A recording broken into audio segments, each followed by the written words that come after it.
Okay dear students, good evening. How are you? तो हम लोग सेकेंड वर्ल्ड वॉर के आगे बढ़ चुके हैं और आगे हम लोगों ने पहले एक डायग्राम आपको दिया। अब आपको थोड़ा सा, अब चूंकि लास्ट फेज आ चुका है, आज आपको हमने एक अध्ययन सामग्री दी है जो आपने डाउनलोड किया होगा। तो आप लोग में से हमें थोड़ा सा एश्योर करें कि आपने उस अध्ययन सामग्री को डाउनलोड कर लिया है या नहीं किया है। आज आपने डाउनलोड कर लिया है?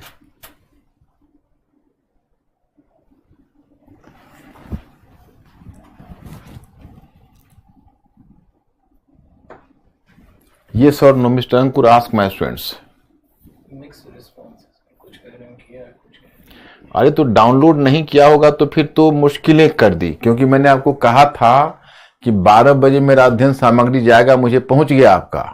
या हो सकता है कल आपने कोशिश की हो तो कल ईद की छुट्टी थी, कल गुंजाइश हुई नहीं भेजने की, क्योंकि वहां पर भी ये थी। तो इसके लिए आज हमने अध्ययन सामग्री भेजी है 12 बजे। तो आप लोगों ने उसको डाउनलोड और मैसेज तो किया था ना उनको, मिस्टर अंकुर, मैसेज गया था उनको। तो फिर आपको डाउनलोड कर लेना चाहिए। और मैं आपको बता दूं कि आज जो अध्ययन सामग्री आपकी गई है वही आपके सिलेबस की लास्ट अध्ययन सामग्री है। वर्ल्ड हिस्ट्री का सिलेबस का लास्ट मैंने सेफ साइड लेके ही ज्यादा ही टॉपिक दिया है। अब इसके बाद चाहिए हो जाएगा आपका ट्यूसडे तक, कमिंग ट्यूसडे तक आपका सिलेबस हो जाएगा।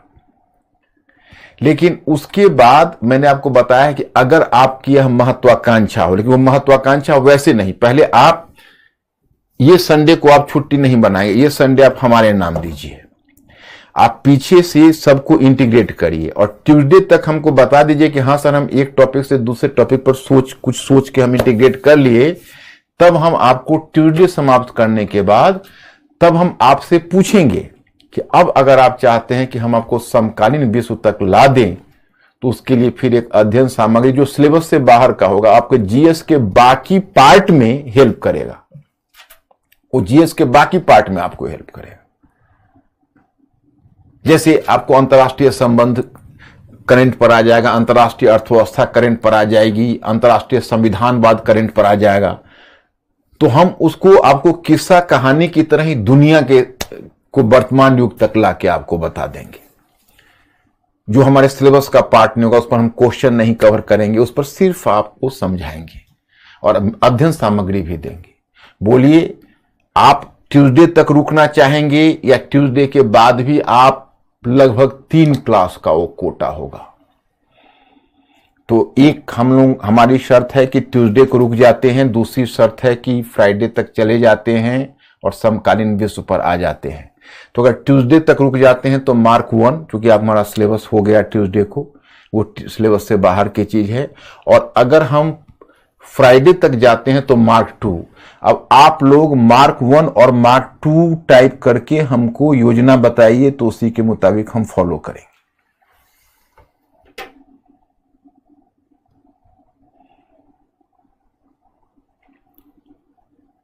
अंकुर, पता कैसे करोगे? मैक्सिमम 2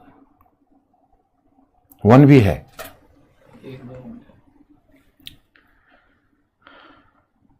आपके ही सहमति पर होगी। तो एक वाले जो होंगे वो ट्यूसडे को हमसे अलविदा कह देना,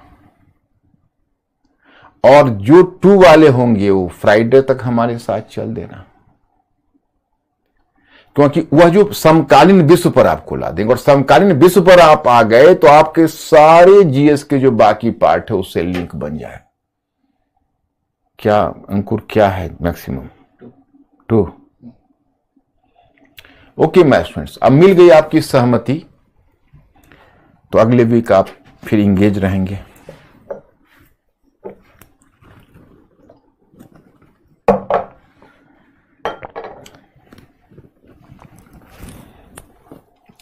अब चलिए, अब हम आपको आगे ले चलते हैं। मतलब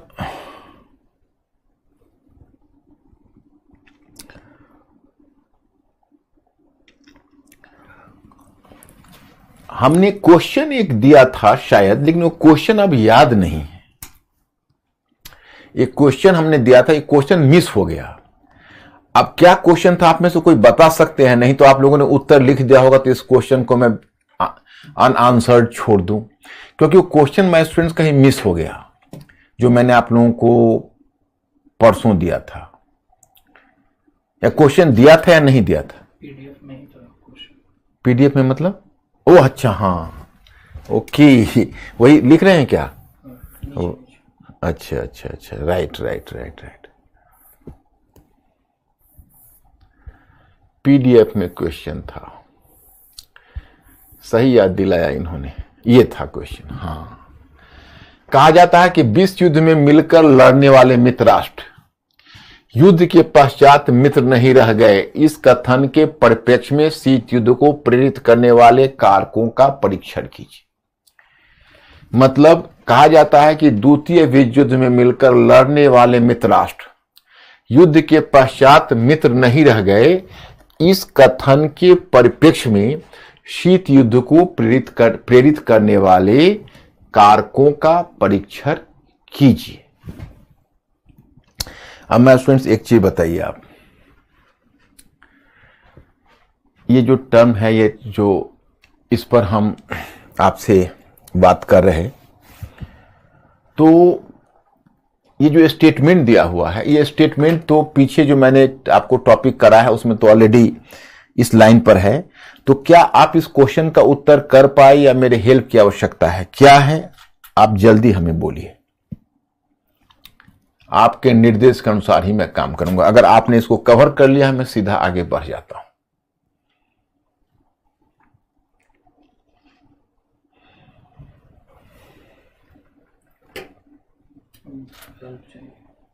हेल्प चाहिए मतलब, अब एक बात बताओ, अब राइटिंग में थोड़ा तो कॉन्फिडेंस आया। देखो, राइटिंग तो अपनी भाषा में लिखोगे, अपने ढंग से। अब जैसे कहा जाता है कि द्वितीय विश्व युद्ध में मिलकर लड़ने वाले मित्र राष्ट्र युद्ध के पश्चात मित्र नहीं रह गए, तो आप ऐसे शुरू कर सकते हैं कि पश्चिम के पूंजीवादी देश, पूंजीवादी राष्ट्र एवं सोवियत रूस दोनों वैचारिक आधार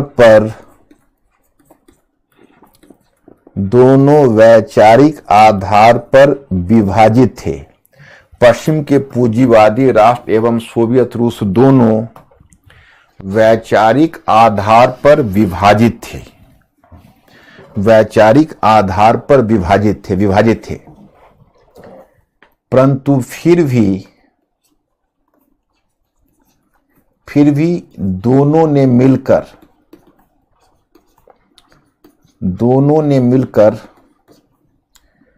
फासीवादी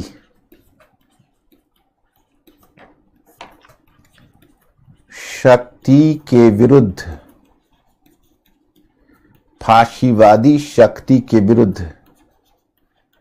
संयुक्त मोर्चा बनाया था। किंतु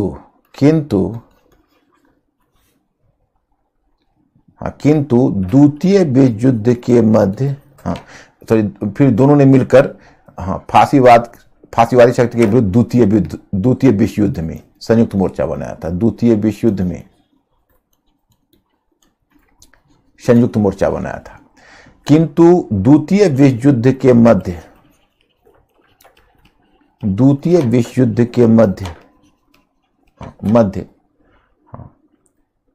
किंतु द्वितीय विश्व युद्ध के मध्य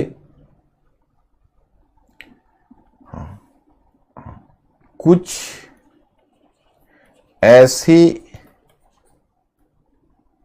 मुद्दे उभर कर आए जिनके कारण दोनों दोनों के बीच मतभेद उत्पन्न हुए तथा एक नए प्रकार का संघर्ष आरंभ हो गया।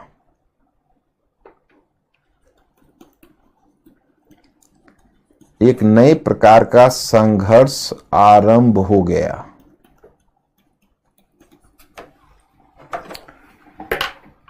मतभेद हो गए और एक नए प्रकार का संघर्ष आरंभ हो गया। अब देखो मैं स्टूडेंट्स, अब आपको यहां से पैराग्राफ चेंज करके मतभेद के बिंदु लिखकर डैश दे दीजिए और वही 5 या 4 बिंदु मैंने दिए हैं। इटली के समर्पण का मुद्दा एक पंक्ति में, एक दो पंक्ति में। द्वितीय मोर्चा खोलने का मुद्दा एक दो पंक्ति में। फिर तीसरा है पूर्वी यूरोप के समाजवादी देशों में समाजवादी सरकारों का गठन, तीसरे। चौथा जापान पर परमाणु हमला, चौथा। तो इस तरह से 4 बिंदु आप दे दीजिए, आपका क्वेश्चन हो गया। इसमें तो कोई प्रॉब्लम है ही नहीं। बस देखो, तुम लोग लिख सकते हो, केवल अब तुम्हें सोचना होगा कि तुम सोचने वाले प्राणी हो और तुम कर सकते हो। एकदम चिंता मत करिए। आप कभी बिल्कुल अगर ऐसा सोचेंगे कि हम नहीं कर सकते हैं तो फिर कॉन्फिडेंस ही नहीं आएगा। आप अपनी भाषा में लिखिए, आप लिखिए तो सही। अब एक बात बताइए, पहले एक टॉपिक को दूसरे टॉपिक से जब आप इंटीग्रेट करना सीखेंगे तो ये हो जाएगा। हम ये जब शुरू किए थे, पहले हमने एक डायग्राम बनाया। ये डायग्राम इतना बड़ा डायग्राम है कि द्वितीय विद्युत के बाद जितना आपका सिलेबस है, पूरे सिलेबस को ये कवर करता है ये डायग्राम। उसके बाद ये छोटा सा है जो केवल सेकेंड वर्ल्ड वॉर का इस टॉपिक को कवर करता है। अब इसमें पृष्ठभूमि हमने दिया कि दोनों के बीच मतभेद क्यों हुआ, और पृष्ठभूमि की चर्चा करते हुए हमने ये 4 मुद्दे को दिया कि भाई कौन से मुद्दे थे कि इनके कारण मतभेद हुए। उसके बाद मैंने कल आपको ये प्रश्न को तो खैर करवाया, और उसके बाद समाजवादी मॉडल चुन संयुक्त अमेरिका ने पूंजीवाद के प्रोत्साहन के लिए कौन सी रणनीति अपनाई। तो इसमें हमने अंतर्राष्ट्रीय मुद्रा कोष, विश्व बैंक, गैट, जैसे ये दूसरा वाला मुद्दा है। वो मुद्दा है तो कि मतभेद क्यों हुआ, और दूसरा वाला मुद्दा है कि कैसी। अब जैसे हमारा पूरा टॉपिक हो जाएगा तो एक बार ये डायग्राम फिर आपको दिखा दूंगा। तो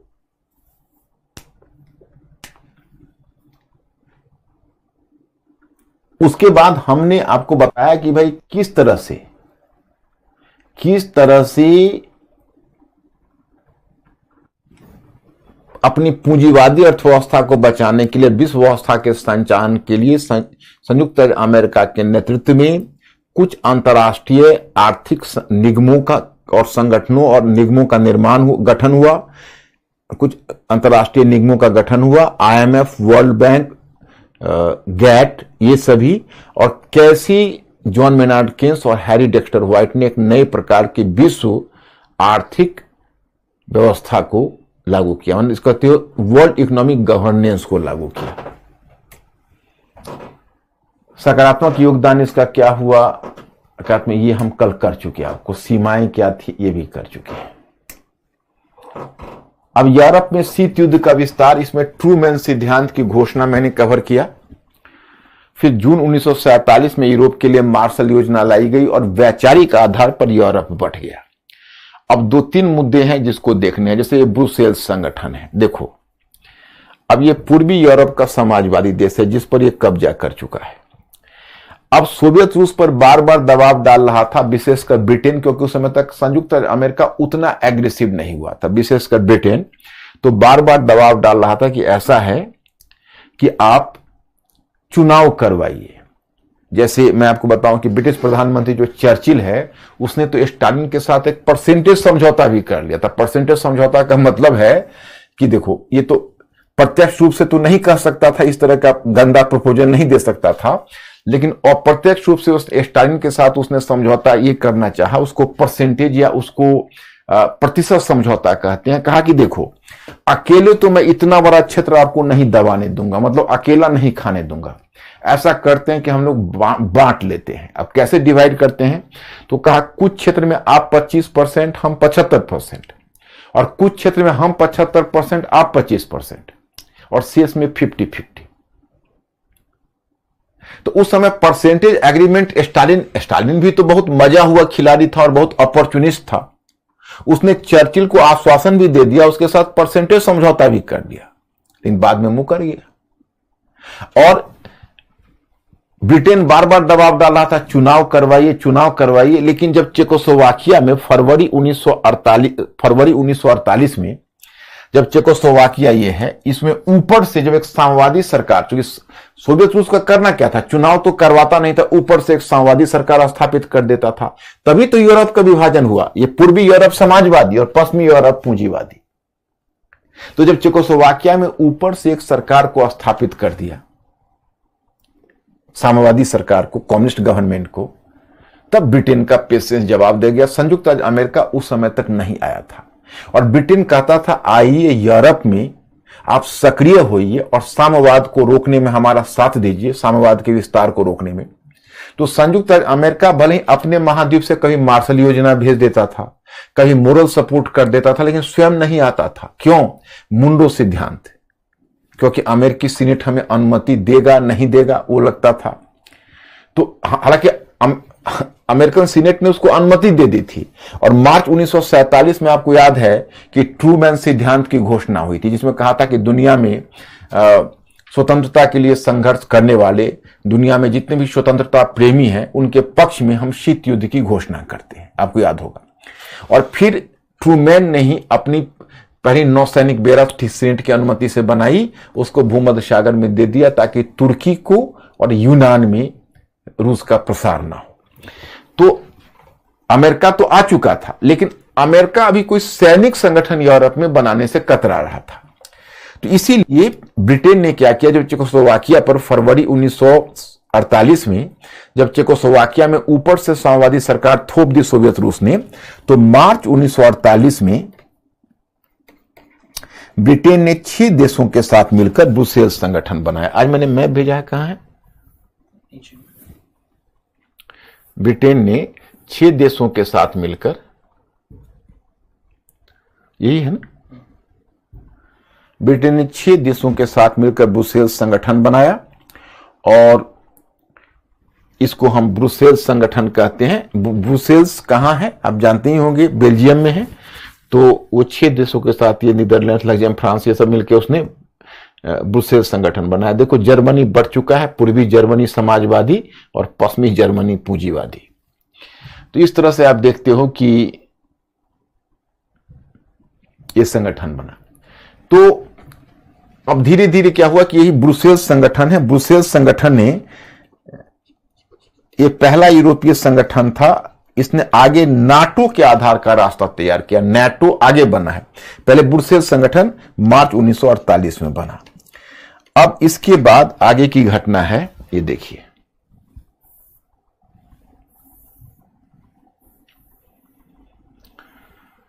आगे फिर आता है बर्लिन की घेरेबंदी। बर्लिन की घेरेबंदी क्या है कि नाकेबंदी, इसको देखो, ब्रुसेल्स संगठन।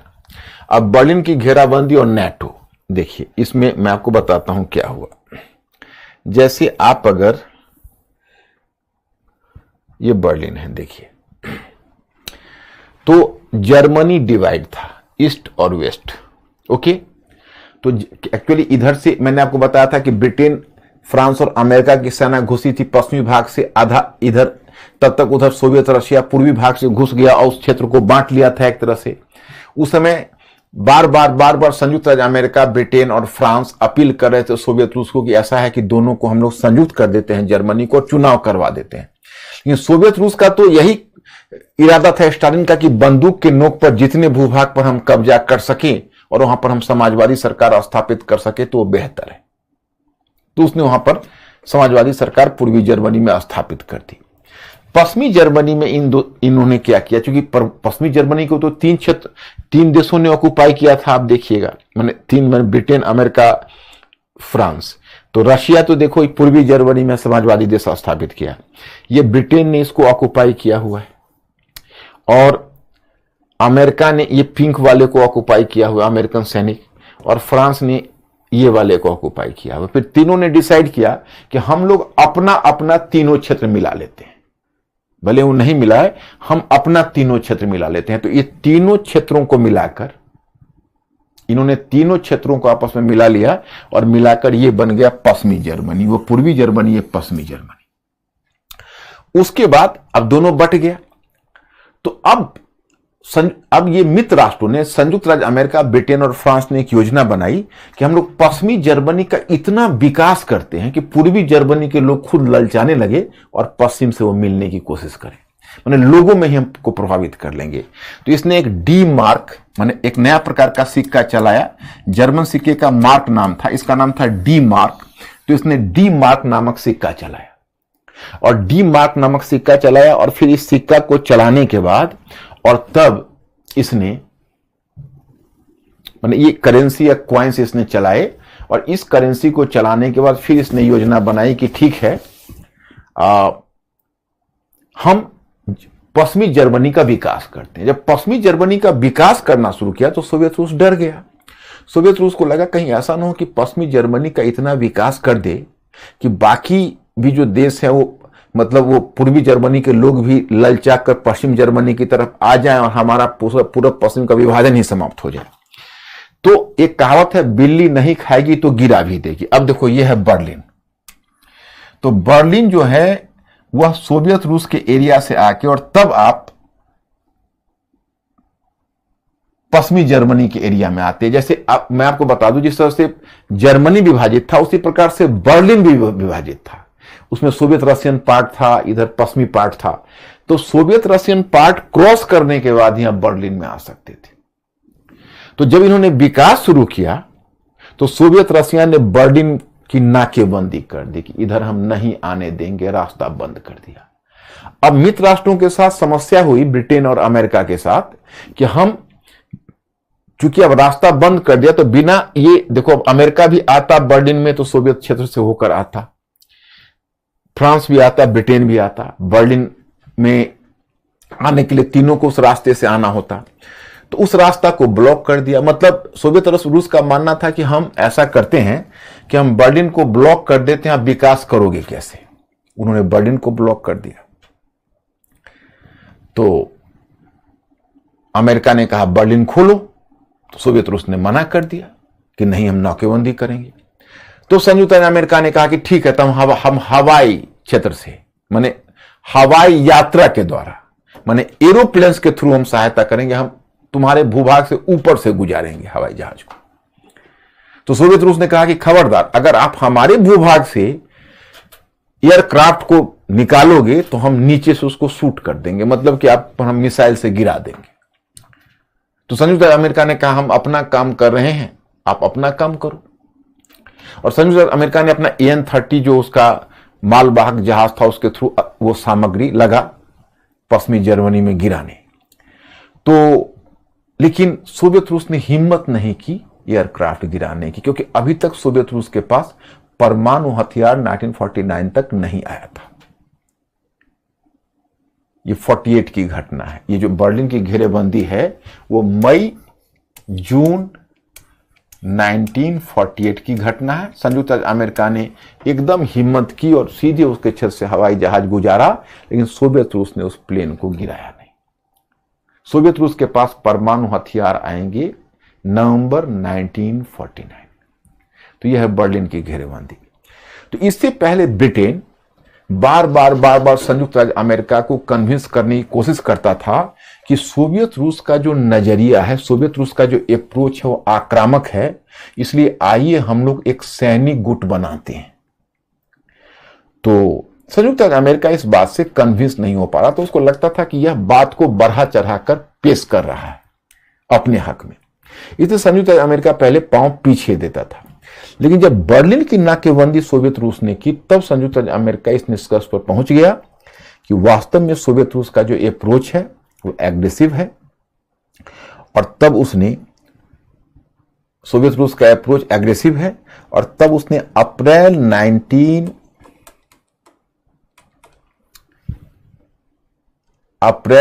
1949 में नेटो का गठन किया। NATO, North Atlantic Treaty Organization. शुरू में इसके 12 मेंबर्स थे, इसमें कनाडा और अमेरिका दूसरे महाद्वीप से था, और फिर ये 1949 में 12 मेंबर्स थे। 1952 में इसके मेंबर्स बढ़कर हो गए 1955 तक, हाँ इसके मेंबर्स बढ़कर हो गए 1952 में इसके मेंबर्स बढ़कर हो गए 15। अभी इसके कुल 30 मेंबर हैं। अब नहीं 30 मेंबर क्या, 2 तो और बढ़ेगा ना, 31 अब हो गया। एक तो तुमको जानते हो कि फिनलैंड और स्वीडन ये दोनों बनना है, तो एक तो बन भी चुका है। तो इस तरह से नाटो के मेंबर्स हो गए। तो नाटो जब संस्था बनी तो उधर सोवियत रूस बेचैन हो गया कि भाई इसने तो एक सैनिक गुट बना लिया। अब क्या हुआ कि 1955 में संयुक्त अमेरिका ने पश्चिमी जर्मनी में परमाणु हथियार लगा दिए, और परमाणु हथियार का जो निशाना था वो सोवियत रूस की तरफ था। तब सोवियत रूस को लगा, क्योंकि सोवियत रूस को भी जैसे चीन को हमेशा जापान के आक्रमण का एहसास होता है, उसी तरह सोवियत रूस को तो जर्मनी के आक्रमण का दर्द वो भूला नहीं था। तो जिस समय उसने देखा कि पश्चिमी जर्मनी में परमाणु हथियार लगे, तब सोवियत रूस बेचैन हो गया। आ रहा हूं, क्या कोई दिक्कत? बच्चे कह रहे हैं कि पीडीएफ में 52 लिखा है। कोई अच्छा 1952, हाँ 1952 में नहीं, कौन 52 इन 1952। नहीं तो 1952 में ही मैंने कहा कि 3 और मेंबर्स जुड़े, लेकिन जो वार्सा पैक्ट जो बनेगा जिसकी मैं बात कर रहा हूं वो तो 1955 होगा। वार्सा पैक्ट आपने 1955 पीडीएफ में देखा होगा, देखिए तो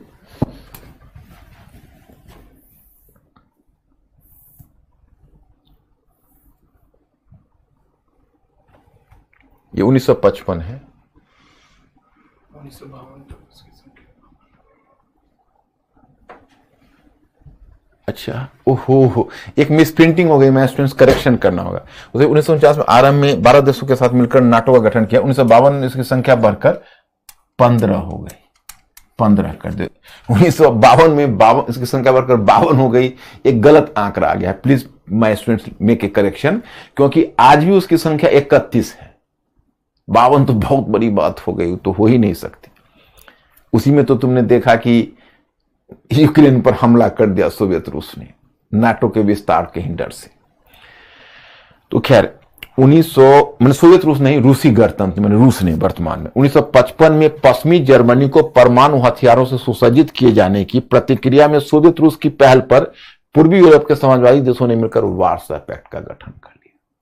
क्योंकि पश्चिमी जर्मनी को जब परमाणु हथियार दे दिए तब सोवियत रूस डर गया, और उसने भी अपने पूर्वी यूरोप के समाजवादी देशों को मिलाकर, क्योंकि अब पूर्वी यूरोप में कौन कौन है देख लो।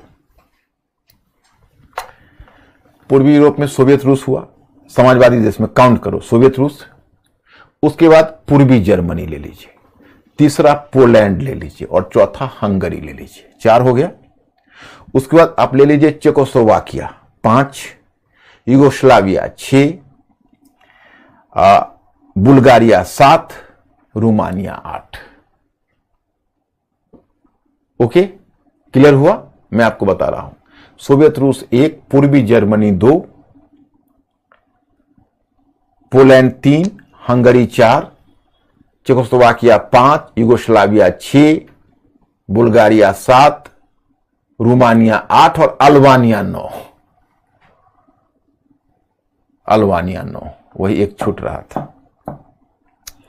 जितने वालिया और आनिया है सब उसमें शामिल हो गए। अच्छा, आपको अब याद होगा कि ये जो वालिया और आनिया कब बने थे? तो वालिया बने थे फर्स्ट वर्ल्ड वॉर के बाद, यूगोस्लाविया और चेकोस्लोवाकिया ये बने थे। आपको याद होगा जब हैब्सबर्ग साम्राज्य बटा था।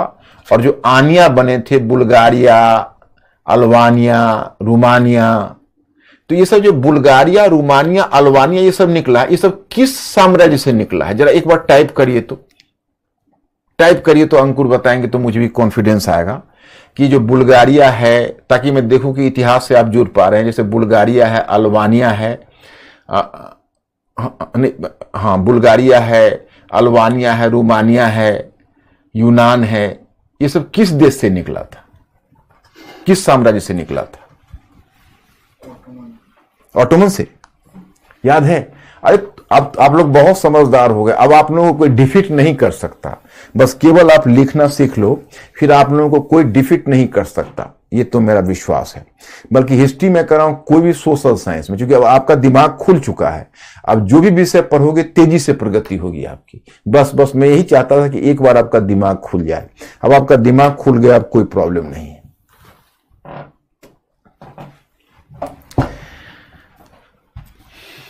अब अटलांटिक चार्टर आप लोगों को समझाता हूं।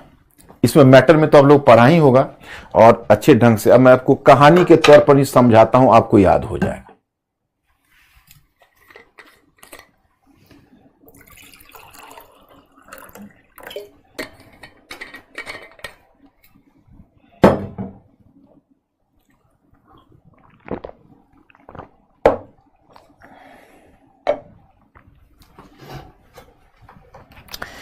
देखिए, ये अटलांटिक चार्टर का क्या है। देखो, तुम लोगों को अंतर्राष्ट्रीय संबंधों में 2-3 चीज जाना है। वेस्टफेलिया की संधि याद रखना है, मुनरो सिद्धांत याद रखना है, अटलांटिक चार्टर याद रखना है, म्यूनिक की संधि याद रखना है। ये सब भूलना नहीं है। जरा आप मुझे थोड़ा सुराग दे देते कि क्या आपको वेस्टफेलिया की संधि याद है, यस और नो। अगर याद है तो आप जरा ईस्वी टाइप करके बताओ तो, या ईस्वी में कहीं हो सकता है तुम चूक जाओ। वेस्टफेलिया की संधि में आप इतना बता दो कि वेस्टफेलिया की संधि किस लिए जाना जाता है, अगर आपको याद है। माने वेस्टफेलिया की संधि अगर याद होगा तो।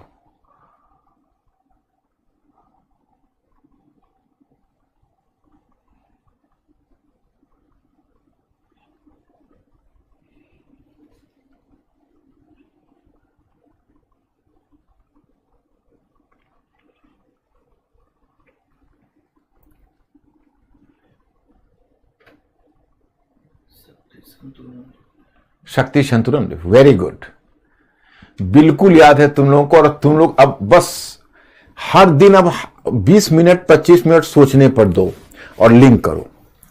तो चलिए अब अटलांटिक चार्टर ले चलते हैं, भूलना नहीं है। मैं आगे फिर पूछूंगा लास्ट क्लास में।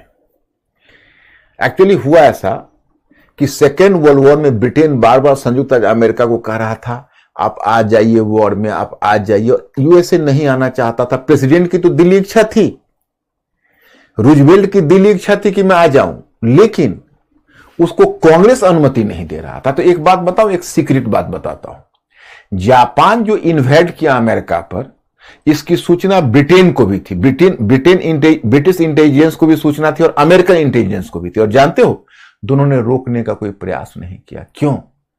क्योंकि वो चाहते थे कि जापान हमला करे और उसी बहाने सीनेट नहीं रोक पाएगा प्रेसिडेंट को, और तब रूजवेल्ट इस युद्ध में कूद पड़े और वही रूजवेल्ट कूद गया था। लेकिन उससे पहले सीनेट की भी अनुमति नहीं थी और अमेरिकन कांग्रेस की अनुमति नहीं थी, जो अमेरिकन पार्लियामेंट थी।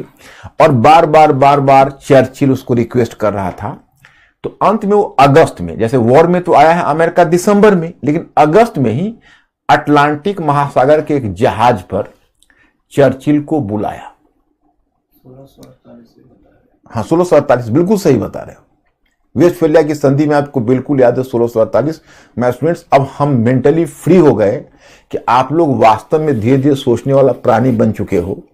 और बहुत अच्छी, हम देखो, हम सिर्फ इस बात से खुश नहीं है कि आपने वर्ल्ड हिस्ट्री सीख लिया। हम इस बात से खुश हैं कि आपको सारे सोशल साइंस का दरवाजा अब खुल जाएगा and you will be a different man. मैं इस बात से खुश हूं और मैं चाहता हूं कि आप लोग भी इसी इंपल्स और उत्साह को बनाए रखिए, जिस इंपल्स और उत्साह के साथ मैंने आपको पढ़ाया है। और वही इंपल्स और उत्साह आपको एग्जामिनेशन में क्वालिफाई करवा देगा।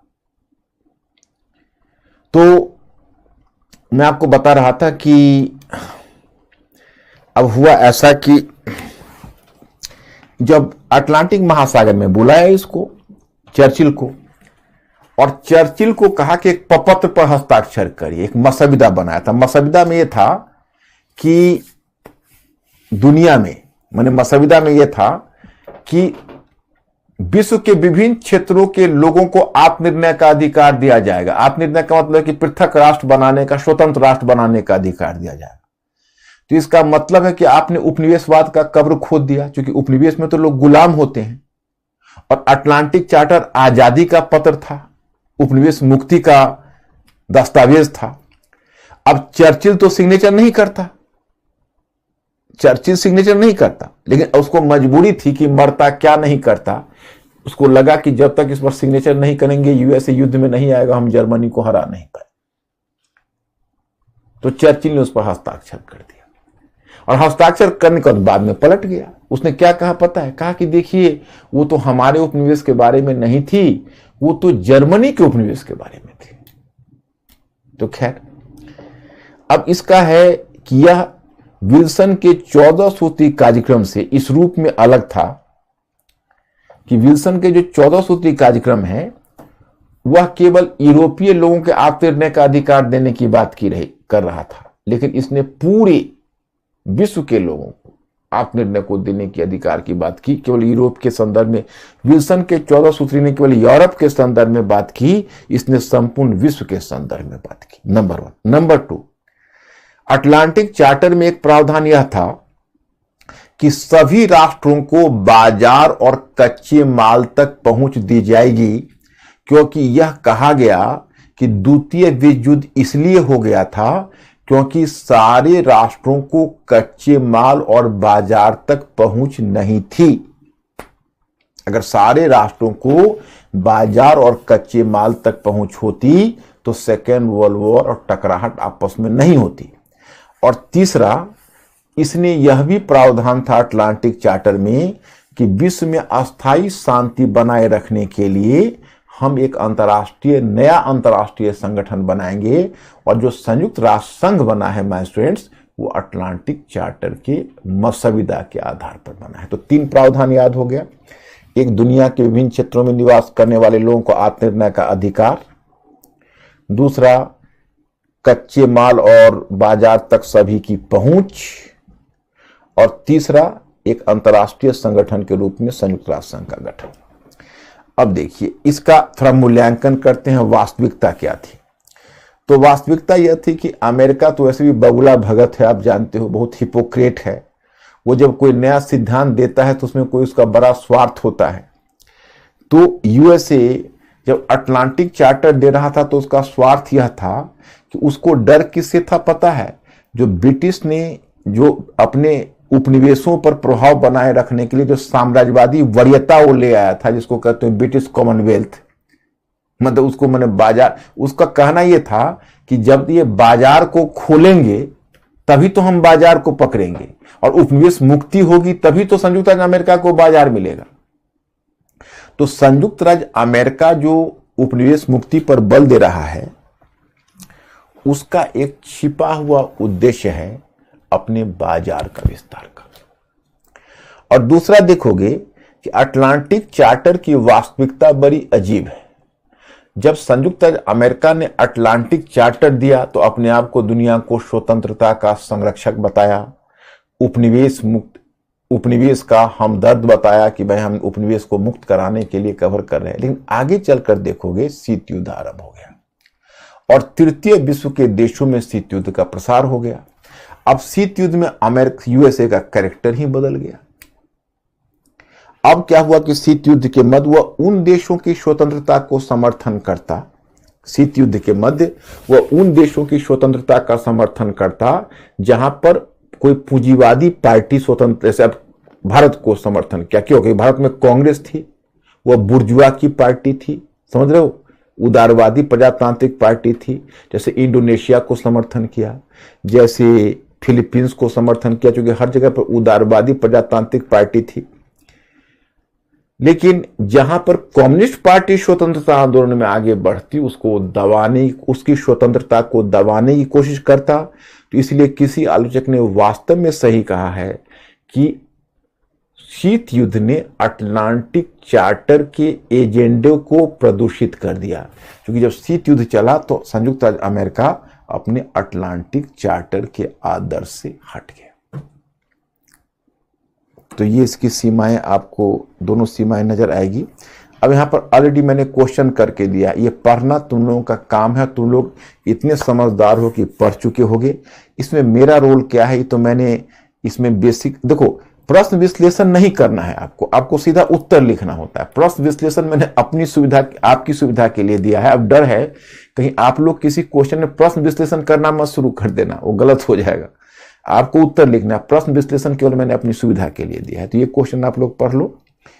और अब हम यूरोप के एकीकरण की बात करते हैं। देखिए,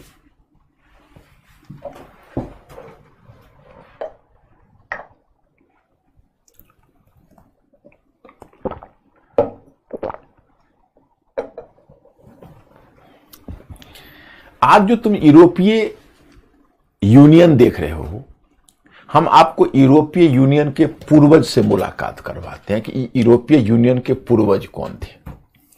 तो पहले मैं बताऊं कि जब संयुक्त राज्य अमेरिका का संघ सफल हुआ था, पहले तो आपने देखा था कि संयुक्त राज्य अमेरिका के संघ को यूरोपीय बुद्धिजीवियों ने काफी मजाक उड़ाया था, कहा था कि अरे मैरिज तो हुआ नहीं, लिविंग इन रिलेशनशिप चल रहा है। लेकिन जब आगे चलकर संयुक्त राज्य अमेरिका का संघ सफल रहा तो यूरोप में भी धीरे धीरे बेचैनी होने लगी कि हम भी एक संघ बनाते, यूरोपीय देशों का मिलाकर आपस में संघ बनाते। लेकिन वो योजना सफल नहीं हो सकी। क्यों? क्योंकि उस समय 19वीं सेंचुरी में यूरोप में राष्ट्रवाद ऐसा प्रचंड आया कि जहां राष्ट्रवाद की शक्ति मजबूत हो वहां तो एक अखिल यूरोपीय संघ बन ही नहीं सकता था। फिर फर्स्ट वर्ल्ड वॉर हुआ, सेकेंड वर्ल्ड वॉर हुआ, तो फिर सेकेंड वर्ल्ड वॉर के समय फिर एक बार यूरोप के एकीकरण की दिशा में यूरोपीय बुद्धिजीवी सोचने लगे। और सबसे बढ़कर है कि यह पहल केवल नेताओं की तरफ से नहीं हुआ, कॉमन पीपल की तरफ से भी हुआ। और कॉमन पीपल की तरफ से ही यूरोपियन फेडरल मूवमेंट शुरू हो गया कि भाई यूरोपीय में एक फेडरेशन होना चाहिए। क्योंकि कहीं ना कहीं अब यूरोप के नेताओं को भी और यूरोप के बुद्धिजीवियों को इस बात का एहसास था कि यूरोप में प्रत्येक पीढ़ी को एक भयानक और विनाशक युद्ध का सामना करना पड़ता है। इस भयानक युद्ध से यूरोप तभी मुक्त हो सकता है जब वो आपस में संगठन बना ले और आपस में एकीकरण करे, यानी संघ जैसी कोई संगठन बनाए। अब कौन कौन से कारक थे जो उसको प्रेरित कर रहे हैं? एक तो था कि यूरोपीय नेताओं और बुद्धिजीवियों का मानना था कि अगर यूरोप में से आप युद्ध को समाप्त करना चाहते हैं तो आप यूरोप के एकीकरण की दिशा में प्रयास करिए। दूसरा था कि फ्रांस को इस बात का एहसास था, क्योंकि फ्रांस दो बार जर्मनी के हाथों बुरी तरह पिट चुका था, उसको लगा कि हम पीटते रहेंगे, तो अगर एक यूरोपीय संघ बन जाएगा तो जर्मनी और फ्रांस की शत्रुता सदा के लिए हट जाएगी। अब मान लीजिए अभी आप देखते हो साफ्टा, जैसे सार्क देखते हो ना, सार्क, तो सार्क का ही मार्केट साफ्टा का कॉन्सेप्ट है।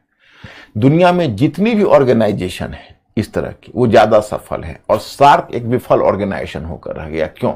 तो भारत पाकिस्तान राइवलरी, भारत और पाकिस्तान के बीच जो प्रतिद्वंद्विता है। अब मान लीजिए कि अगर सार्क एक मजबूत संगठन बनता और साफ्टा जैसा एक कॉमन मार्केट बनता तो भारत और पाकिस्तान के बीच भी शत्रुता कम हो सकती थी। यहां तो उल्टी बात है, वो शत्रुता के कारण ही नहीं बन पाई। लेकिन फ्रांस ने सोचा कि देखो यूरोप में अगर हम एक तरह से इस तरह की संघीय व्यवस्था बना देते हैं तो जर्मनी और फ्रांस के बीच की जो करवाहट है दूर हो जाएगी। अब दूसरी बात है कि फ्रांस, जैसे देखो अब ब्रिटेन को तो अमेरिका से बहुत लगाव था, लेकिन फ्रांस को संयुक्त अमेरिका से कोई लगाव नहीं था। तो फ्रांस यह सोच रहा था कि अगर हम इस तरह का कोई यूरोपीय संघ बना सके तो दोनों महाशक्तियों को हम यूरोप से बाहर रखेंगे, क्योंकि उसको लग चुका था कि देखो अब तो यूरोप के दिन लद चुके। 5 शताब्दी तक यूरोप ने दुनिया में रूल किया, परंतु अब तो यूरोप का डिक्लाइन हो गया और अब 2 अन्य महाशक्तियां आ गई, संयुक्त राज्य अमेरिका और सोवियत रूस। अब ये दोनों उल्टा यूरोप पर अपने दादागिरी स्थापित करने का प्रयत्न करेंगे। तो इसका ये मानना था कि अगर हम इस तरह का कोई यूरोपीय संघ बना लेते हैं तो ये संघ बनने की स्थिति में क्या होगा कि अब हमारा, उनका ये मानना था कि इससे एक नेचुरल इसका फायदा मिलेगा कि दोनों महाशक्तियां यूरोप से बाहर रहेंगी और यूरोप में घुसने की कोई हिम्मत नहीं करेगा। तो इसीलिए इसका मानना था। और एक फैक्टर यह है कि जर्मनी भी सोच रहा था कि इस प्रकार का एक संघ बनने देते हैं, क्योंकि उसको जर्मनी को एक दूसरे तरह का दर्द था। क्योंकि प्रथम विश्व युद्ध के बाद, फर्स्ट वर्ल्ड वॉर के बाद बहुत समय तक जर्मनी को एक तरह से यूरोपीय देशों ने बाइकआउट कर रखा था, बहिष्कार कर रखा था, और जर्मनी आउटकास्ट की तरह बहुत समय तक रहा था। तो उसको लगा कि भाई सेकेंड वर्ल्ड वॉर के बाद भी हम आउटकास्ट की तरह रह जाएंगे। तो अगर ऐसा हो जाए और एक यूरोपीय संघ बन जाए तो हम अधिक समय तक आउटकास्ट नहीं रह पाएंगे, क्योंकि बहुत जल्दी हमें स्वीकृति मिल जाएगी। तो यह भी एहसास था। अब जब एकीकरण होने वाला था तो मुद्दा यह था कि एकीकरण का मॉडल कैसा हो। एक मॉडल संयुक्त राज्य अमेरिका की तरह विभिन्न राष्ट्रों का संगठित संघ हो, या संयुक्त राष्ट्र संघ की तरह विभिन्न राष्ट्रों का ढीला ढाला संघ हो। अब संयुक्त राज्य अमेरिका की तरह संघ बनना तो बड़ी मुश्किल है। अगर वैसा संघ बनता तो यूरोपीय संकट क्यों होता, मैं आगे बताऊंगा आपको। क्योंकि आप लोग कह रहे हो कि हाँ हम आपको आगे ले चलें, तो आगे, और आप लोग आज मुझे कॉन्फिडेंस भी आया, जो आपसे क्वेश्चन पूछा वेस्टफेलिया की संधि भी हमें बता दिया आपने ऑटोमन साम्राज्य से निकलती हुई इन राष्ट्रों के बारे में बता दिया, तो मुझे कॉन्फिडेंस आया।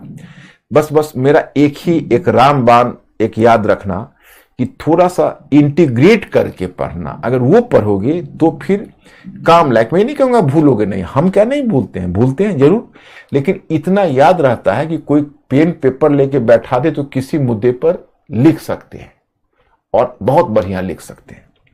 तो जब तुम्हारी समझदारी हो जाएगी तो हम कभी यूपीएससी में हम इस बात को जानते हैं कि ना तो प्रीलिम्स तुम फेल करोगे, ना मेंस फेल करोगे, और खास स्तर नॉलेज का आ गया तो मेरी कोशिश यही है कि आपका नॉलेज का एक खास स्तर आ जाए। अगर वो स्तर आ जाएगा तो आप चाहे प्रीलिम्स का एग्जामिनेशन हो या मेंस का एग्जामिनेशन हो, कभी फेल नहीं कर पाओगे। तो अब दो मॉडल थे। तो अंत में संयुक्त राष्ट्र संघ का मॉडल तो बहुत मुश्किल था। हाँ, संयुक्त राज्य अमेरिका का संगठित मॉडल तो मुश्किल था। हाँ, संयुक्त राष्ट्र संघ के ढीला ढाला संघ की तरह तय हुआ अंत में कि ढीला ढाला ही बने। चलिए, अब 1957 में सारे देश तो नहीं, चूंकि 6 देश इकट्ठे हुए, और 6 देश जो एकत्रित हुए उसको मानचित्र पर भी मैंने आपको दिखा दिया है। वो 6 देश हैं, जैसे देखो, हॉलैंड एक ही जगह, फ्रांस, लग्जेमबर्ग, बेल्जियम और हॉलैंड, इसको नीदरलैंड का, तो 4 तो सीधे तुम्हारा हो गया। ये पश्चिमी जर्मनी और इटली, ये 6 आपको काउंटिंग से ही, मैप से ही हो जाएगा। बल्कि तुम मैप भी कलम से भी बना सकते हो। जैसे देखो, फ्रांस ले लो, एक ही, फ्रांस से ऊपर लक्स यहाँ जो लिखा हुआ है वो लग्जेमबर्ग है, उसके ऊपर जाओगे तो बेल्जियम है, और उसके ऊपर जाओगे तो नीदरलैंड है। तो 4 तो हो ही गया, और पश्चिमी जर्मनी 5 हो गया, और इटली 6 हो गया। तो 6 देशों ने, तो 6 देश ने आपस में मिलकर एक समझौता किया। उस समझौता का नाम था रोम की संधि 1957 में। और रोम की संधि के आधार पर वो 6 देशों ने अपना आर्थिक एकीकरण करने का प्रयास किया, एकीकरण किया। उससे पहले 1951 में यही 6 देश एक और संगठन बना चुके थे, उसको कहते हैं European Coal and Steel Commission, माने यूरोपीय कोयला और इस्पात आयोग। और अब बना लिया इन्होंने 1957 में रोम की संधि की, और उसी आधार पर बना लिया 1958 में यूरोपीय आर्थिक समुदाय, यूरोपियन इकोनॉमिक कम्युनिटी, EEC, इन्होंने संगठन बनाया। और इसमें 6 देश शामिल हुए, जिनका नाम मैंने आपको लिया है। अब इनके कई अंग बनाए गए। जैसे एक अंग था यूरोपीय संसद, मतलब ये 6 देशों के जो मेंबर्स थे वो सब आपस में मिलकर एक यूरोपीय पार्लियामेंट बनाते, यूरोपीय संसद। दूसरा, यूरोपीय मंत्री परिषद, मतलब जो अपना पार्लियामेंट बनाते वो एक कॉमन मिनिस्ट्री भी चुनती, मतलब 6 देश अपने बाउंड्री को एक कर रहे थे। जानते हो एक आलोचक ने क्या कहा? एक आलोचक ने कहा, मेंटली अलर्ट रहना, कि रोम की संधि ने वेस्टफेलिया की संधि का अंत कर दिया। रोम की संधि ने वेस्टफेलिया की संधि का अंत कर दिया। मैं अभी कुछ नहीं बताऊंगा, थोड़ा तुम अनुमान करो, तो एक शब्द टाइप करके बता दो तो मिस्टर अंकुर के माध्यम से कि रोम की संधि ने वेस्टफेलिया की संधि को समाप्त कर दिया, इसका मतलब क्या हुआ? कोशिश करो तो।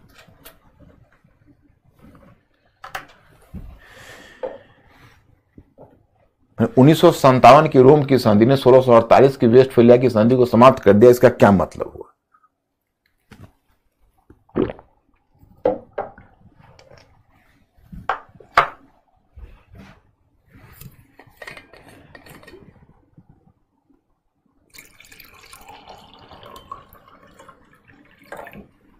इम्बैलेंस ऑफ पावर, शक्ति संतुलन समाप्त हो गया। देखो, आप लोगों ने बहुत अच्छी कोशिश की। शक्ति संतुलन भी एक बात हो सकती है। अब बहुत अच्छा जवाब दिया। अच्छा, कितने बच्चे जवाब दे रहे हैं? अंकुर, कुछ इन्फॉर्म करो। एक्टिविटी तो सभी में है। Very good. लेकिन एक मैं और पहलू पर को आपके संज्ञान में लाना चाहता हूं। आपके संज्ञान में एक पहलू यह लाना चाहता हूं कि जो वेस्टफेलिया की संधि है, और वेस्टफेलिया की संधि का एक पक्ष और भी है, राष्ट्रीय राज्य की स्थापना, एक निश्चित भौगोलिक सीमा पर आधारित राष्ट्र की स्थापना। जो राष्ट्रीय राज्य अस्तित्व में आया है तो एक निश्चित भौगोलिक सीमा पर आधारित, एक निश्चित भौगोलिक सीमा पर आधारित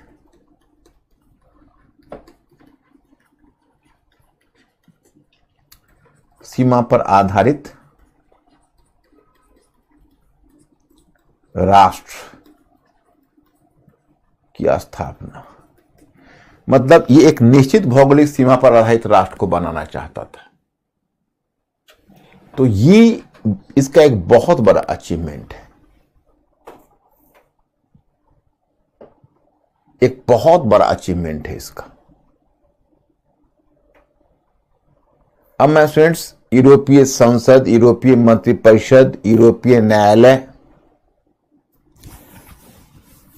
सचिवालय, सेक्रेटेरिएट और यूरेटम का मतलब है कि इन कॉमन मिलाकर इन सबों ने अपना एक कॉमन, मतलब मैंने ये कहा कि चूंकि वेस्टफेलिया की संधि ने एक निश्चित भौगोलिक सीमा पर आधारित राष्ट्र की बात की और रोम की संधि ने उन भौगोलिक सीमा को तोड़कर 6 देशों को मिलाने का प्रयत्न किया। Common parliament, common ministry, common न्यायालय, सचिवालय, कॉमन परमाणु कार्यक्रम, यूरेटम। तो इसलिए कहा गया कि इसने वेस्टफेलिया की संधि का अंत कर दिया, मतलब एक भौगोलिक सीमा को जोड़ने का प्रयत्न किया।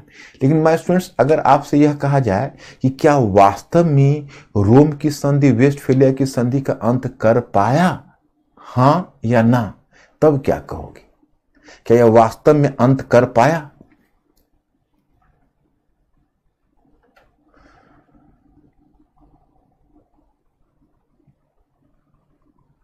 यस और नो?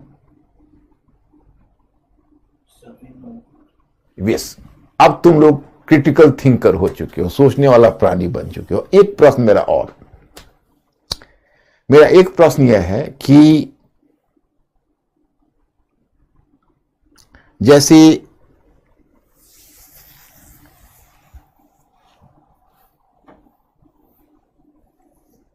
आपने यूरोप के एकीकरण के बारे में पढ़ा, वेस्टफेलिया की संधि के बारे में पढ़ा, आपको मैंने विचारधारा बताया था राष्ट्रवाद और एक विचारधारा बताई थी मार्क्सवाद।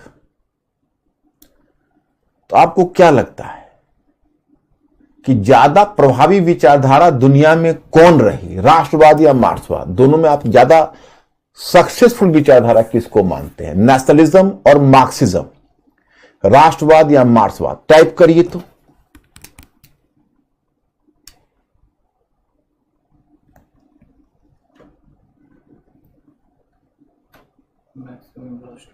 राष्ट्रवाद। वाह वाह, good good, you have satisfied me. मैं बहुत संतुष्ट हुआ आपके उत्तर से। वो जो विचारधारा है वो है राष्ट्रवाद। राष्ट्रवाद की जो विचारधारा है वह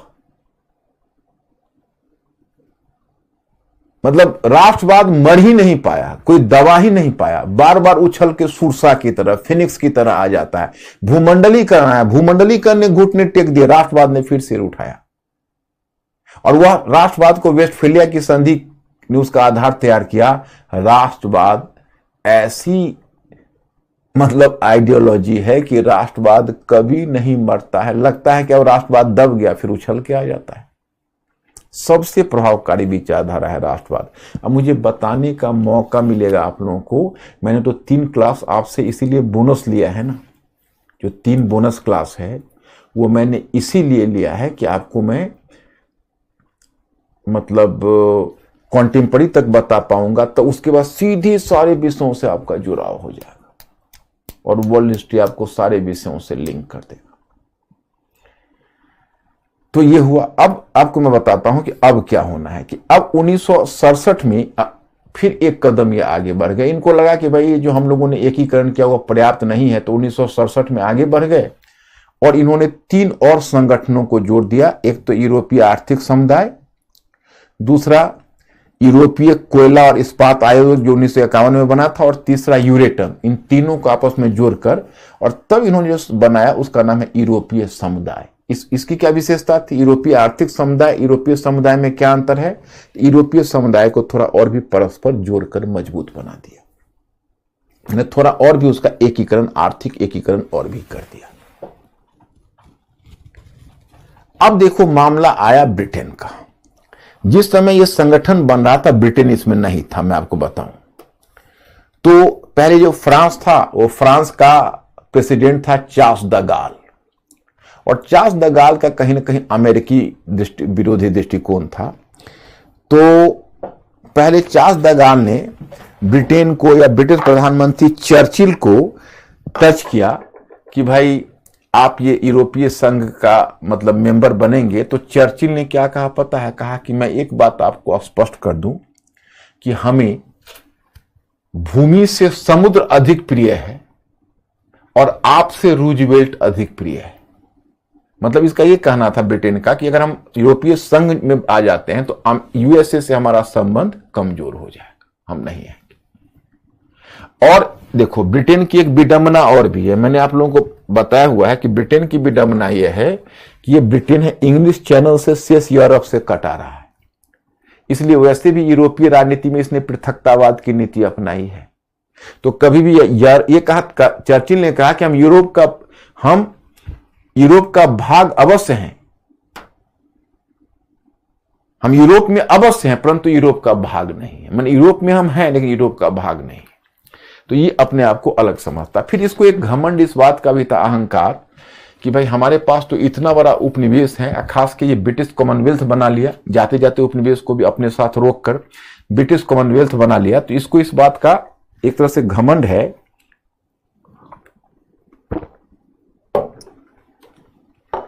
कि हमारे पास इतना बड़ा कॉमनवेल्थ है तो हमारा क्या होगा, हमारा अपना मार्केट है। लेकिन कॉमनवेल्थ है रहने के लिए तो है, लेकिन उतना बड़ा मार्केट कॉमनवेल्थ इसलिए नहीं कि लोगों में परचेजिंग पावर तो नहीं है ना। तो कॉमनवेल्थ में परचेजिंग पावर नहीं होने से, कि केवल जनसंख्या का बड़ा आकार रहने से मार्केट नहीं बनता ना, उसके लिए लोगों में क्रय शक्ति भी तो चाहिए। तो बहुत शीघ्रता से ब्रिटेन को एहसास हुआ। हाँ, अब ब्रिटेन ने क्या किया कि अपने आप को यूरोपीय संघ जैसे यूरोपीय समुदाय से आर्थिक समुदाय से अलग रखा और एक संगठन 7 देशों को मिलाकर उसने एक इफ्टा नामक संगठन बना लिया, यूरोपियन फ्री ट्रेड एसोसिएशन, अलग। लेकिन अब उसको इस बात का एहसास ऐसे हुआ कि उसने देखा कि अरे जर्मनी की अर्थव्यवस्था में 90% की वृद्धि हो गई, फ्रांस की अर्थव्यवस्था 75% बढ़ गया और ब्रिटेन की अर्थव्यवस्था पिछड़ गई थी। तब उसको एहसास हुआ कि नहीं, यूरोपीय मार्केट को पकड़ना बहुत आवश्यक है। तब वो मार्केट में आने का प्रयास करने लगा। तो अब फ्रांस का जो प्रेसिडेंट है उसको वीटो कर देता था, आने ही नहीं देता था। खैर जब तक चार्ल्स द गाल रहा तब तक तो वो नहीं आने दिया। चार्ल्स द गाल के जाने के बाद जब पोम्पिडो आया तब उसको अवसर मिला, और पोम्पिडो एक वहां का जो फ्रेंच प्राइम मिनिस्टर था उसी ने उसको अनुमोदन दिया, और तब वह 1973 में ब्रिटेन यूरोपीय समुदाय का मेंबर बना और 1973 में आप देखेंगे धीरे धीरे 3 देश शामिल होंगे, फिर 1986 में शामिल होंगे और फिर देखते देखते उसकी संख्या बढ़ती रहेगी। लेकिन ब्रिटेन को शुरू से ही एक हिचकिचाहट थी यूरोपीय संघ के साथ। 1973 में आया और 1975 में तुम देखो कि ब्रिटेन ने पहला रेफरेंडम कराया था हेनरी मैकमिलन के समय, वहां का प्राइम मिनिस्टर था। तो मैंने कुछ लोग कहने लगे थे कि नहीं नहीं अब हमको छोड़ देना चाहिए फिर यूनियन। तो उसने पहला वहां पर मतलब प्लेबिसाइड करवाया था, हालांकि उसमें जीत गया था, मतलब ब्रिटेन के लोगों ने स्वीकृति दे दी थी। और जो दूसरा प्लेबिसाइड 2016 में कराया उसमें तो हार गया और फिर उसको ब्रिटेन अब देखो यूरोपीय यूनियन से बाहर हो गया। लेकिन ब्रिटेन जब आया भी था तो काफी हिचकिचाहट के साथ ही मैं बताना चाहता था।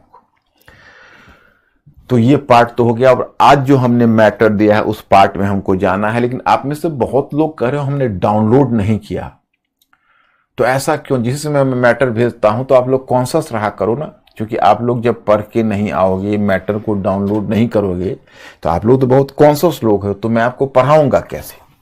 इसलिए ये मैटर सिलेबस का यही लास्ट मैटर होगा। विश्व युद्धोत्तर विश्व की दशा एवं दिशा। जैसे मैंने जो आपको इसमें मैं आपको सबसे पहले करवाने वाला हूं उपनिवेश मुक्ति। अब मैं आपको एक चीज बताता हूं कि आप डायग्राम जो एक बार जब सब पूरा कर लेंगे तब वो डायग्राम देखेंगे, तब वो डायग्राम आपकी समझ में ज्यादा बेहतर आएगा। ये पीछे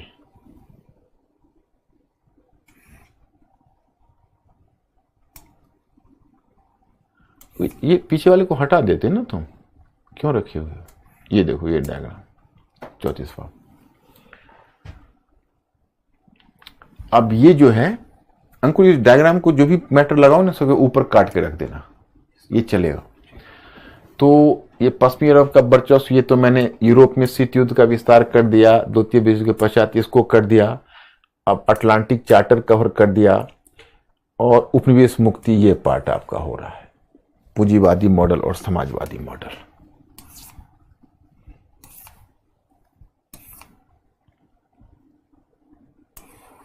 यही टॉपिक पर हम आ रहे हैं। अब देखिए, सेकेंड वर्ल्ड वॉर के बाद दुनिया में सबसे बड़ी क्रांति क्या थी? उपनिवेश मुक्ति दुनिया की एक सबसे बड़ी क्रांति थी। समझ गए हो? अंतर्राष्ट्रीय संबंध बदल जाएगा। अंतर्राष्ट्रीय संबंधों में एक बड़ी संख्या स्वतंत्र राष्ट्रों की हो जाएगी। पुराने उपनिवेश मुक्त होंगे तो दुनिया बड़ी हो जाएगी। पहले 10-5 जो साम्राज्यवादी शक्ति थी वो पूरे दुनिया की विदेश नीति का निर्धारण करते थे। अब देखिए पूरी दुनिया में जब स्वतंत्र राष्ट्र होंगे तो फिर विदेश नीति की कई दिशाएं बनेंगी।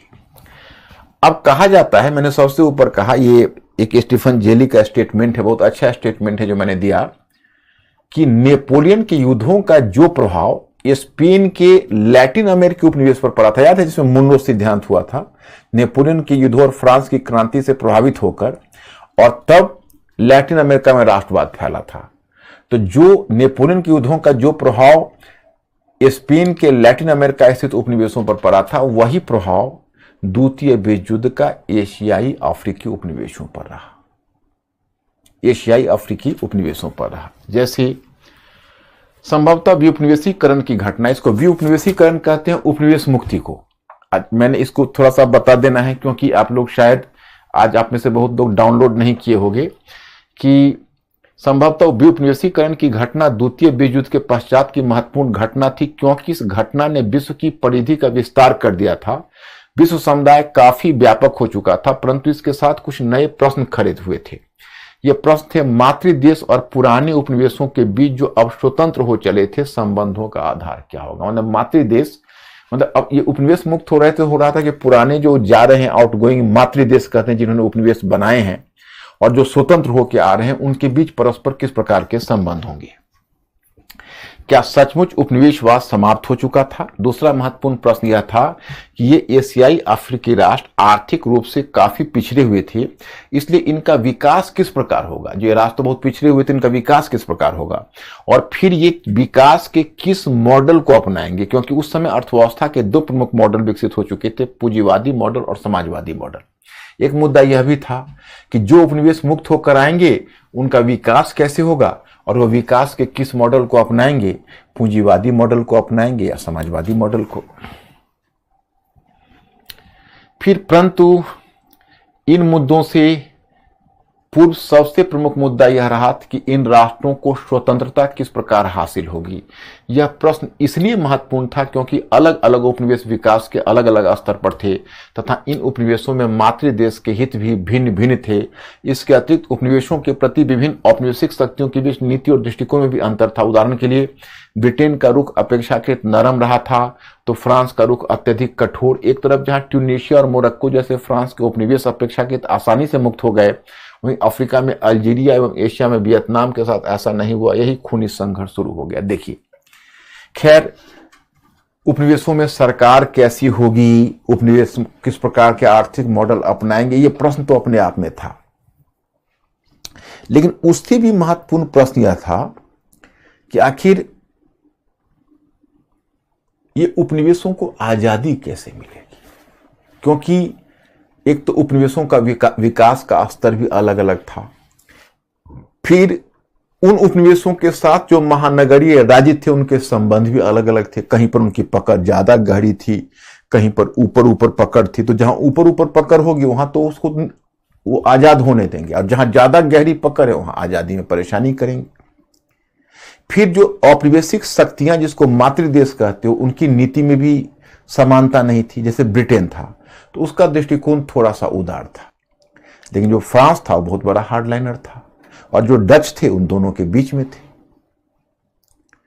कुछ उपनिवेश में आसानी से मुक्ति देखते, जैसे फ्रांस ने ट्यूनीशिया और मोरक्को को आसानी से मुक्त कर दिया। वही फ्रांस ने वियतनाम में खूनी संघर्ष छेड़ा और अल्जीरिया में खूनी संघर्ष छेड़ दिया। तो डिपेंड करता है कि कहां पर उपनिवेश है और किस तरह से आप उसके साथ व्यवहार कर रहे हो। अब देखिए, विउपनिवेशीकरण शब्द का औचित्य, जैसे एक टर्म आता है डीकोलोनाइजेशन, और डीकोलोनाइजेशन का मतलब होता है विउपनिवेशीकरण, उपनिवेश मुक्ति। तो प्रश्न यह खड़ा होता है कि जब हम डीकोलोनाइजेशन शब्द का प्रयोग करते हैं तो ऐसा लगता है कि अरे उपनिवेश मुक्ति तो एकदम मक्खन माफिक, बिल्कुल बिल्कुल इजी था, उपनिवेश गए ऐसे और ऐसे मुक्त हो गए। लेकिन नहीं, ये बहुत बड़ा कूटनीतिक आंदोलन था, ये भी सही है। 300-400 वर्षों में आप कह सकते हो कि जो उपनिवेश 300-400 वर्षों में बने, वो उपनिवेश की स्थिति आई कि सेकेंड वर्ल्ड वॉर के बाद वो 4 दशकों में, 4 सेंचुरी में जो उपनिवेश बने वो 4 दशकों में ध्वस्त हो गए।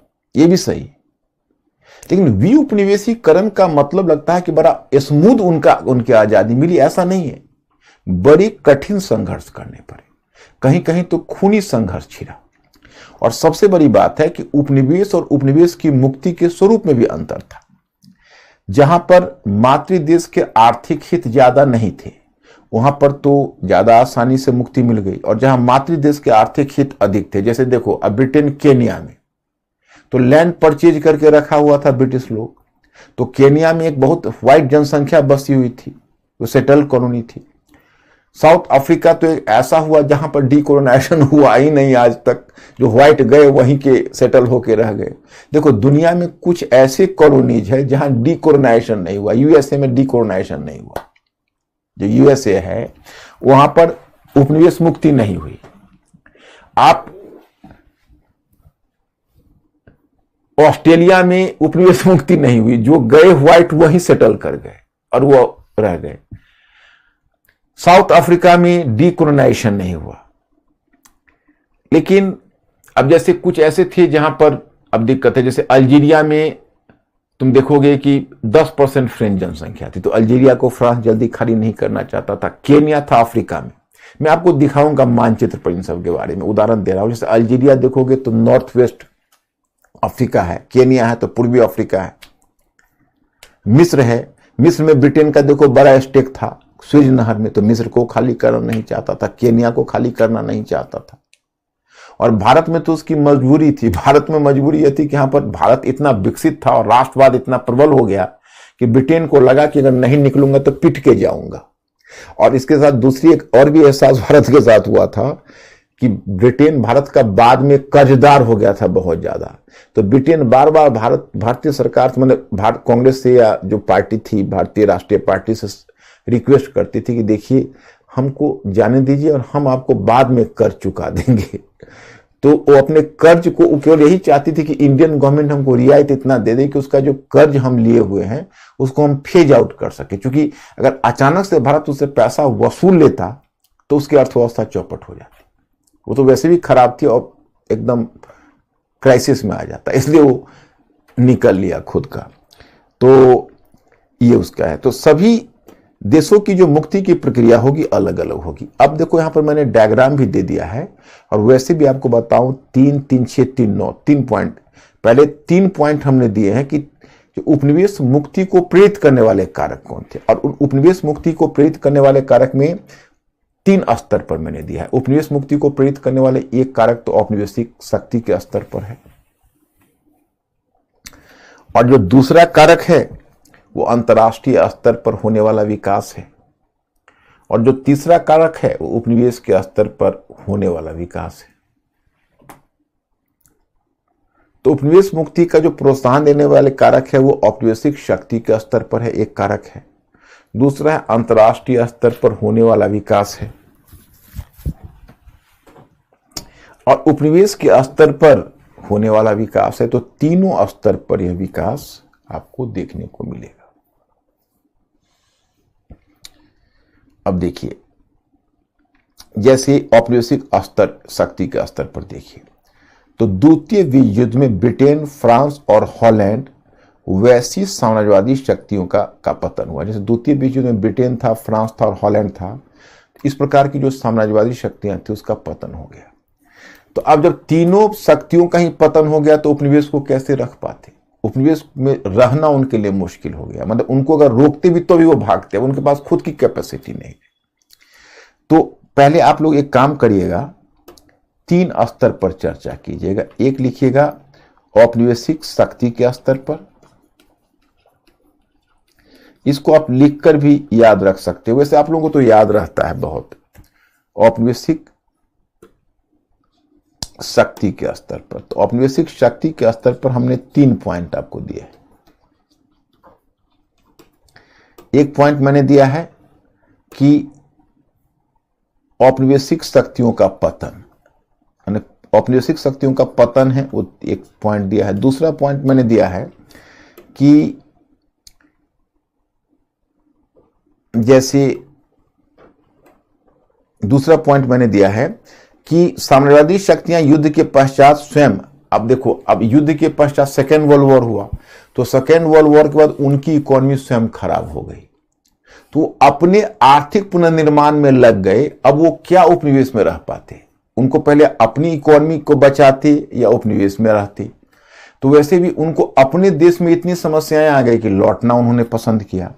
और तीसरा है कि अब साम्राज्यवादी शक्तियों में जो उनकी जो प्रमुख रुचि है, जैसे उनको पहले अपने उपनिवेश को क्यों बनाया था, तो उपनिवेश को बनाने में उनकी जो एक बड़ी रुचि होती थी, वो रुचि होती थी बाजार। तो वह उपनिवेश में अपना बाजार चाहते थे कि वह उपनिवेश ने colony will work as a market for my products. अब उनको बड़ा मार्केट यूरोपीय बाजार दिख रहा था, जो मैंने आपको बताया कि यूरोपीय आर्थिक समुदाय बन गया, तो उनको बड़ा बाजार, अपना यूरोपीय बाजार दिख रहा था, तो उपनिवेश में उनकी रुचि कम रह गई। तो 3 कारक आपको मैंने देखो दोनों तरफ से दिया है, पॉइंट भी करके दिया है और डायग्राम में देखो ये पॉइंट करके दिया है। पहला औपनिवेशिक शक्ति के स्तर पर होने वाले परिवर्तन है, पहला पॉइंट, दूसरा पॉइंट, तीसरा पॉइंट, तो वो मैंने पॉइंट करके भी दिया है और ये भी दिया है। उसके बाद तो ये तीनों हो गया औपनिवेशिक स्तर। और अंतर्राष्ट्रीय स्तर पर देखिए, अब अंतर्राष्ट्रीय स्तर पर तो उनको एक बहुत बड़ा धक्का लगा जिसको कहते हो अटलांटिक चार्टर। अटलांटिक चार्टर क्यों? तो 1941 में मैं आपको समझा ही चुका हूं, अब आप लोग इसके अननोन नहीं हो कि 1941 में जो अटलांटिक चार्टर आया, वो अटलांटिक चार्टर को कहा जाता है कि उपनिवेशवाद, उपनिवेश मुक्ति का एजेंडा था। और वह एक तरह से समझो तो उपनिवेशवाद का मृत्यु प्रमाण पत्र था, क्योंकि जब अटलांटिक चार्टर का जो संदेश है वो उपनिवेश के बुद्धिजीवियों तक पहुंच गया, तो अब कहां वो गुलाम रह सकते थे अधिक समय तक। दूसरा, अब 1945 में संयुक्त राष्ट्र संघ जैसी संस्था बन गई और संयुक्त राष्ट्र संघ खुद भी उपनिवेशवाद का कट्टर आलोचक बन गया और संयुक्त राष्ट्र संघ भी औपनिवेशिक शक्तियों पर दबाव डालने लगा कि आप उपनिवेश को मुक्त कर दीजिए। और तीसरा, सोवियत रूस और संयुक्त राज्य अमेरिका। तो सोवियत रूस और संयुक्त राज्य अमेरिका के बीच शीत युद्ध शुरू हो गया था। तो वैसे भी सोवियत रूस तो पहले भी उपनिवेशवाद का आलोचक था। अब जब शीत युद्ध शुरू हो चुका है तो सोवियत रूस भी चाहता है कि हम अपने पिछलग्गू देशों की संख्या बढ़ाएं। तो सोवियत रूस अपने पिछलग्गू देशों की संख्या बढ़ाना चाहता है और संयुक्त राज्य अमेरिका भी चाहता है कि हमारे पिछलग्गू देशों की संख्या बढ़े अगर उपनिवेश। और उसके अलावा संयुक्त राज्य अमेरिका का एक और भी स्वार्थ है कि अगर उपनिवेश मुक्त होगा तो वहां पर अपने बाजार का विस्तार करूंगा। तो सोवियत रूस और संयुक्त राज्य अमेरिका के भी अपने स्वार्थ हैं। तो ये आपके हो गए अंतर्राष्ट्रीय स्तर पर। अब तीसरा और सबसे इंपॉर्टेंट तो स्वयं उपनिवेश के स्तर पर है। जब उपनिवेश नहीं चाहेगा तो आप कैसे रह पाएंगे। अब उपनिवेश के स्तर पर जो होने वाला विकास है वो भी 3 हमने दिए हैं। एक है उपनिवेशों में राष्ट्रवाद की प्रगति एवं स्वतंत्रता की आकांक्षा को प्रोत्साहन। अब देखो उपनिवेश में खुद ही स्वतंत्रता की आकांक्षा हो गई। सेकेंड वर्ल्ड वॉर, आप बताएं कि सेकेंड वर्ल्ड वॉर लड़ा गया था, मतलब कहा गया था स्वतंत्रता बनाम फांसीवाद, जो दुनिया को स्वतंत्रता की रक्षा के लिए हम लड़ रहे हैं। तो भाई अब स्वतंत्रता की रक्षा के लिए आप लड़ रहे हैं तो उपनिवेशों को परतंत्र कैसे रखेंगे। तो उपनिवेश की जनता को उस समय इतनी प्रेरणा मिली सेकेंड वर्ल्ड वॉर के समय। अब देखो ना, कांग्रेस में अपने मॉडर्न हिस्ट्री में क्या देखा कि मॉडर्न हिस्ट्री में जब युद्ध प्रयास में सहायता करने की बात थी तो नेहरू ने क्या कहा, पंडित नेहरू ने कहा कि देखिए ये खुद यूरोप में स्वतंत्रता के लिए लड़ रहे हैं और हमसे सहायता चाह रहे हैं, तो जब तक ये हमारी स्वतंत्रता का आश्वासन नहीं दे देते तो हम इन्हें सहायता क्यों करेंगे। क्योंकि स्वतंत्रता अविभाज्य है। जो स्वतंत्रता आपको चाहिए वही स्वतंत्रता तो हमें भी चाहिए। तो एक तरफ आप अपनी स्वतंत्रता के लिए इतनी कुर्बानियां दे रहे हो और हमें जबरन गुलाम बना रहे हो, तो ये तो नहीं चलेगा। तो ये बात थी। तो उपनिवेश में अब ये चेतना आ चुकी थी। दूसरा है कि अटलांटिक चार्टर एवं द्वितीय विश्व के घोषित उद्देश्य से प्रेरणा। तो अटलांटिक चार्टर से भी इनको बहुत प्रेरणा मिल गई, क्योंकि अटलांटिक चार्टर तो पूरी दुनिया में उसका विचार फैल गया। और तीसरा है कि स्वयं उपनिवेशों में एक रेजिस्टेंस की शक्ति है, विभिन्न वर्गों में राष्ट्रवाद नीचे तक फैल गया था। देखो भारत छोड़ो आंदोलन, भारत छोड़ो आंदोलन में गांवों तक राष्ट्रवाद फैल गया था। यह अपने आप में एक बहुत बड़ा प्रयोग था कि दूरवर्ती क्षेत्रों तक राष्ट्रवाद का फैल जाना, यह बहुत बड़ी बात थी। सो माय स्टूडेंट्स, ये 9 फैक्टर को आप याद रखना, 3 मेजर फैक्टर और प्रत्येक में 3-3 फैक्टर। अब तुम लोग एक काम करना, आज बहुत लोग हो सकता है पढ़ के नहीं आए हो, ये टॉपिक को हमें मंडे ट्यूसडे तक ये होना है। तो उपनिवेश मुक्ति की घटनाएं हम आपको मंडे को उपनिवेशवाद समाप्त हो जाएगा, तो उसके बाद ट्यूसडे को अब जो टॉपिक होगा वो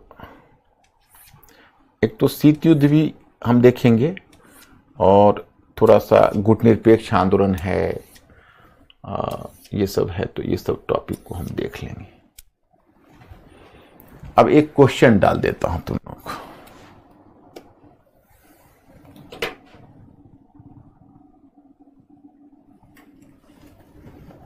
क्वेश्चन, क्या आप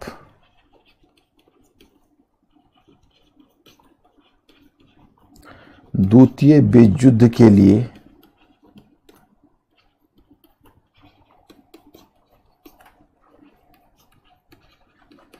हिटलर को उत्तरदायी मानते हैं? प्रश्नवाचक चिन्ह। अपने मत के पक्ष में उत्तर दीजिए। अपने मत के पक्ष में उत्तर दीजिए। 150 शब्द। क्या आप द्वितीय विश्व युद्ध के लिए हिटलर को उत्तरदायी मानते हैं? अपने मत के पक्ष में उत्तर दीजिए। हो जाएगा? My students, please inform me. कुछ कह रहे हैं कि ये क्वेश्चन हो चुका है। ओके, तो दूसरा क्वेश्चन देता हूं। हालांकि ये हुआ नहीं था जहां तक मुझे ध्यान, लेकिन मैं दूसरा क्वेश्चन देता हूं। हाँ, क्वेश्चन लिखिए। द्वितीय विश्व युद्ध ने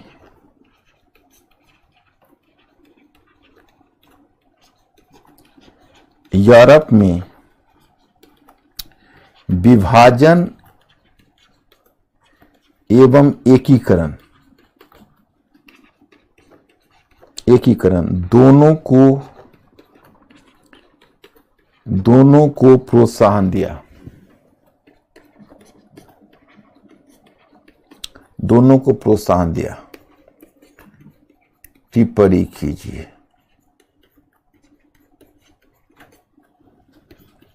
एक 150 शब्द। अब ये बताइए, ये क्वेश्चन हो जाएगा? पिछले वाले क्वेश्चन के लिए कह रही कि हिटलर की जगह पे जर्मनी था। अच्छा, तो कोई बात नहीं, वो हो गया। आप क्वेश्चन बदल दिया ना। अब इस क्वेश्चन पर बताइए, दूसरे वाले क्वेश्चन पर, कि द्वितीय विश्व युद्ध ने यूरोप में विभाजन एवं एकीकरण दोनों को प्रोत्साहन दिया। टिप्पणी कीजिए। द्वितीय विश्व युद्ध ने, याद रखिएगा, 145 माने 1945 के बाद द्वितीय विश्व युद्ध ने, चाहे ऐसा करिएगा कहीं कंफ्यूजन ना हो जाए, लिखिए द्वितीय विश्व युद्ध के पश्चात, थोड़ा सा इसको रिमॉडल कर देता हूं। द्वितीय विश्व युद्ध के पश्चात यूरोप में विभाजन एवं एकीकरण को प्रोत्साहन मिला, कर दीजिए। प्रोत्साहन, हाँ, यूरोप को एकीकरण, हाँ, यूरोप में विभाजन एकीकरण दोनों को प्रोत्साहन मिला। दोनों को प्रोत्साहन मिला, केवल मिला बता दीजिएगा। टिप्पणी कीजिए। 150 शब्द। अब जरा सा कुछ अब हिंट करिए माय स्टूडेंट्स, ये क्वेश्चन हो जाएगा?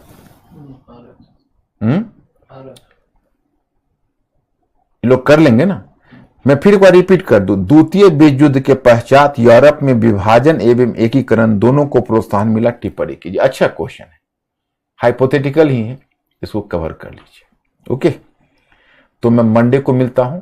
आप लोग पूरे मैटर को पढ़ के रखना, अभी आपके पास टाइम है। और आपको इस संडे को हमारा काम करना है, क्योंकि जो अगला वीक है आपका डिसाइसिव, और अगले वीक में मैं जब छोड़ूंगा तो आप पूरी तरह से इंपावर्ड हो, कहोगे हाँ अब मैं बिल्कुल ही सोशल साइंस में बहुत ही कॉन्फिडेंट हूं। ये मैं आपसे सुनना चाहता हूं। ठीक है माय स्टूडेंट्स, तो आज मैं यही रुकता हूं। Okay, good night, I will see you.